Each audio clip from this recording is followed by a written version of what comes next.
ஒரு பெரிய மனுஷன் ஒரு நல்லது கேட்க கூட பெரிய மனுஷன் வணக்கம் தாத்தா.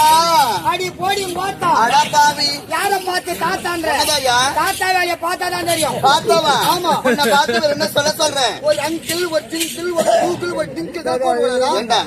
உன்னை பார்த்து மாமான்னு சொல்லணும். ஆமா. மூஞ்சோட மூஞ்சி நல்லா 3 கூட்டு ஒன்னா சொல்லணும். உன்னை பார்த்து மாமான்னு சொல்ல முடியாது. ஒரு ரேப்படி பூல் இதுல மூஞ்சி பார்த்து வணக்கம் பெரியவரி. அடி போடி மாமா. நான் 3 மாசத்துக்கு முன்னாடி தான் போய் பெரிய வரையாத்து போட்டு சின்ன வரையாச்சு என்ன பார்த்து பெரிய வரேன். ஆமா, முந்து பெருசா இருந்தா எனக்கு என்ன, சின்னதா இருந்தா எனக்கு என்ன ஐயா? வயதுல முதியவன்னு சொன்ன. நான் முத்தன வர அவன் பிஞ்சு வரேன். வேற யாரும் கேட்கல. புதுமா என்னடா வாங்க முன்னுக்கு முன்ன வந்தீங்க. நீங்க எத்தனை காட்டல எதுக்குன்னா நீங்க கத்து வச்சுக்கிற கலையை அப்படி இலக்குமா சொல்லுவீங்க. ஆடல் பாடல் அப்படியே சிறப்பா இருக்கணும். நீ ஆடல நாட்டி ஐயா கப்பே ஓய்வணும். சொல்லுமா அப்படி சொல்லு. கலந்து இறங்கி ஒதுரு ஒதுரு ஒதுரு. அப்படியா? நீங்க 3 பேரும் ஆடவிட பாருங்க. நான் பாடக்கூடிய பாட்டுக்கு எதிர்பார்த்து அப்படியா? ஆகட்டும்டா.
சொல்லி